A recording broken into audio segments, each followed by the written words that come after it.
All season long, the Timberwolves have shown how good they could be, but seeing them do it over and over throughout the playoffs and reaching that potential is just hard to believe.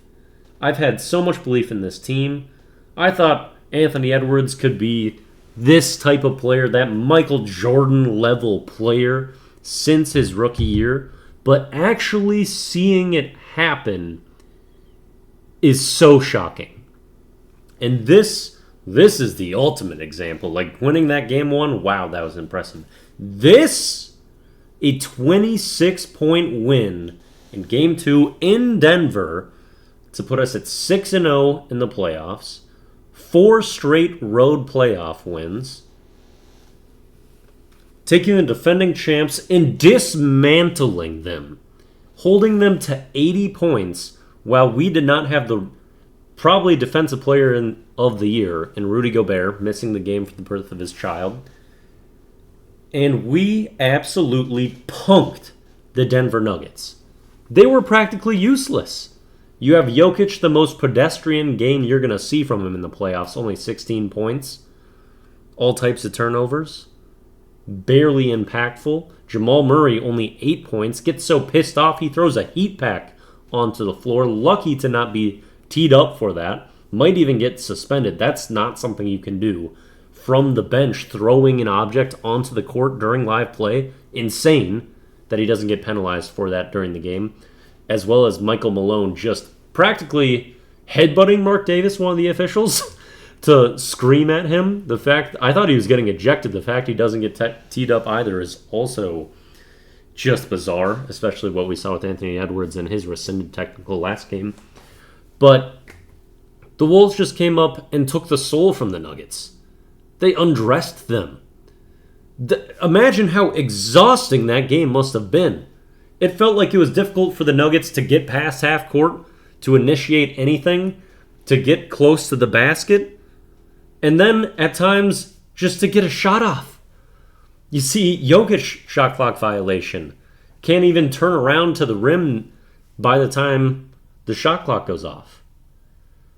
Just so many different possessions that maybe would be sprinkled out through the year where you're like, oh, this is what the Timberwolves defense can be. Isn't that scary? That felt like almost the entire game, where we're just trapping, suffocating, moving our feet. Nickeil Alexander-Walker putting on a show, smiling, that sick Joker-like smile as he slides his feet, mirroring the offensive player perfectly, giving them no edge, making them work so hard. And that's got to just drain you through a series, too. I mean, the Nuggets are kind of lucky we don't play till Friday, giving them some days to recover from that onslaught, that attack that the Timberwolves defense just unleashed, even without Defensive Player of the Year Rudy Gobert. Not officially announced yet, but he's absolutely the favorite. And we're the number one defense, not just because of him, but everyone on this team grinds on that end. And we've had some serious improvement from Nickeil, as I just mentioned, and Naz Reid. And Naz, 4 triples in this one. Big-time shots. Insane defensive plays. Some of his individual defense on Jokic was just special. 4 blocks out of Naz in this one. 3 out of Nickeil, by the way. Jaden showing up on the defensive end. He's kind of the only Wolf that really struggled. Has 5 fouls in this game. A lot of touchy ones, bullshit calls from Mark Davis where he has no angle at the play, calling touchy crap. Our stars showed up too. Karl Anthony Towns hitting shots. Stop fucking fouling. Look what he can do.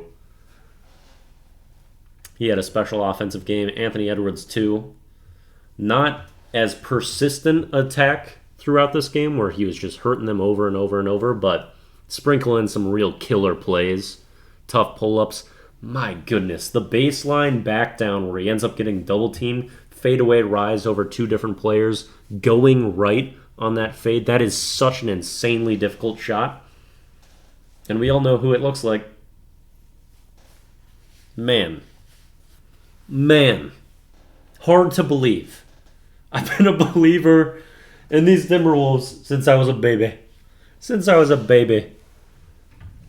And I've believed through some horrible stretches of this franchise's history, shocking up, thinking K-Love is the MVP, thinking there's hope when we're tossing out Ridenour, Shved, Berea, those lineups.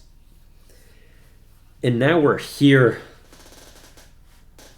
And if we get past the Nuggets, I feel pretty good about... I think it's going to be the Thunder. Maybe it'll be Mavs, but we could be in the finals this year.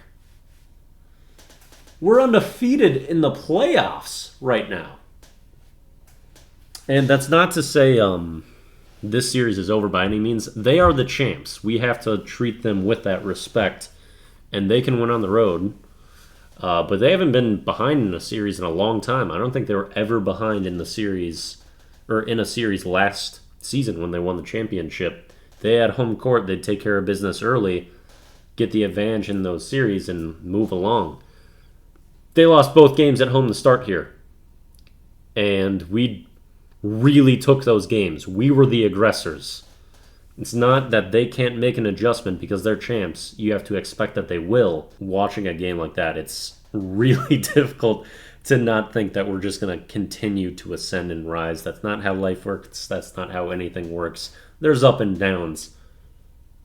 But we have just been blitzing teams and showing out on an insane level in these playoffs. We've shown these glimpses of brilliance throughout the entire season, but usually it would be like a quarter or a half or 8 minutes of insane basketball and some sloppiness and just awkwardness through huge stretches of the game. That's not happening really right now.